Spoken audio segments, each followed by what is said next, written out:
So large language models, or LLMs, they've just completely changed the game, right? I mean, they're writing our emails, they're coding our software, and they're even drafting legal docs.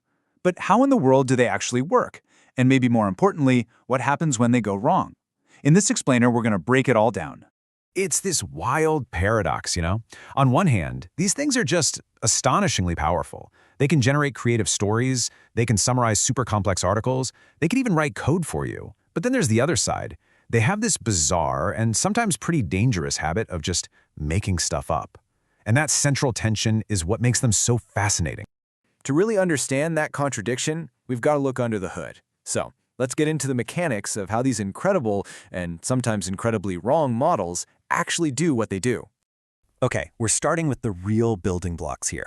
How does a machine even begin to learn what a word means? And how does it string all those words together to create something that sounds, well, human? It really all boils down to this one simple idea. An LLM is a prediction machine. That's it. Its one and only job is to guess the most likely next word in a sentence. You give it, "the cat sat on the," and it just runs the numbers and picks what's most probable. You do that a billion times a second, and suddenly you get everything from poetry to Python code. But wait, how does a computer even understand words to begin with? It uses this thing called word vectors. Honestly, the best way to think about it is like GPS coordinates for words. Instead of a spot on a map, every single word gets a set of coordinates in this massive, imaginary meaning space. So words like tat, kitten, and dog are all huddled close together, while cat and, say, car are miles apart. This is what lets the model see relationships between words using math. And the way they learn happens in two big stages. First up is pre-training. Think of this like the model binge reading a massive library, like pretty much the whole internet, just to get a general vibe for how the world and language work. Then comes fine-tuning. This is like sending that super well-read model to law school or med school. It takes all that general knowledge and gets laser-focused on a specific job, becoming an expert in, say, legal analysis or customer support. Okay, so we've got this incredibly powerful prediction engine. But what happens when its most statistically probable guess is just flat out wrong? Well, that's when we hit the biggest, most talked about problem with LLMs, hallucinations. And this quote from recent research just nails the danger here. See, a hallucination isn't just a wrong answer. Oh no, it's a wrong answer that sounds incredibly confident and totally correct. It's basically a convincing lie from a machine that doesn't even know it's lying. Yeah, let's be super clear about what we mean by hallucination. It's not just a simple error. It's a confident fabrication. The model is completely wrong, but it delivers the wrong information with the authority of an expert. And that's what makes it so tricky and so dangerous. And look, this is not some abstract theoretical problem. This is happening right now. In 2023, a lawyer in New York actually used ChatGPT to help write a legal brief. The AI did its job and cited a bunch of previous cases to support the argument. The only problem?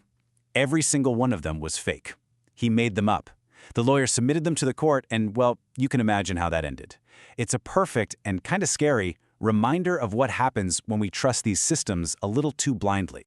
So, for years, the conventional wisdom was that hallucinations were just a garbage in, garbage out kind of problem. You feed it messy data from the internet, or there are some weird quirks in the model's design, and this is what you get. And, well, it's definitely part of the story. It turns out the real reason is much more fundamental. The latest thinking completely reframes this. It's not a data problem, it's an incentive problem.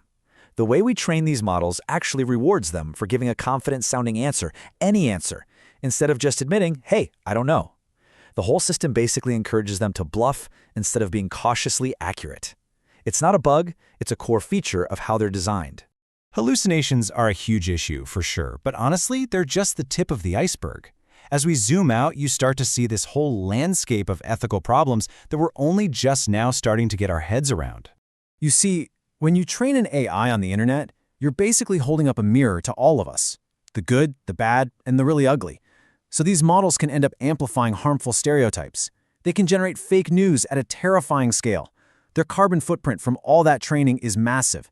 And that's not even getting into the black box problem where we don't really know how they're making their choices, or the very real privacy risk of them just spitting out sensitive data they accidentally memorized.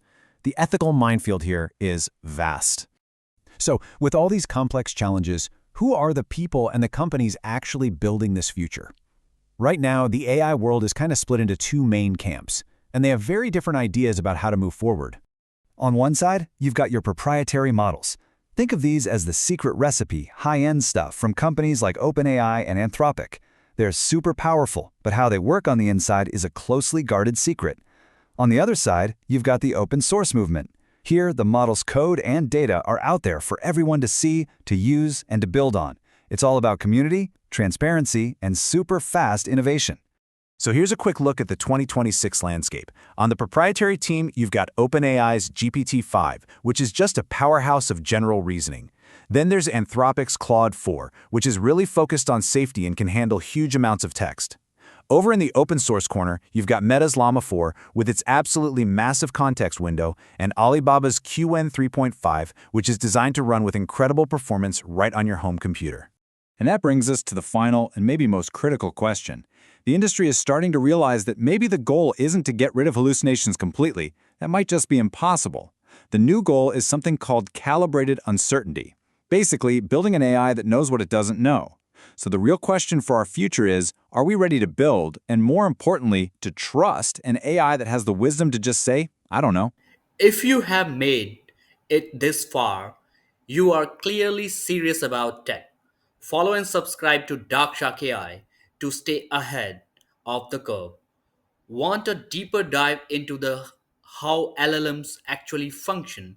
Comments sharp below and I will prioritize a detailed masterclass for you.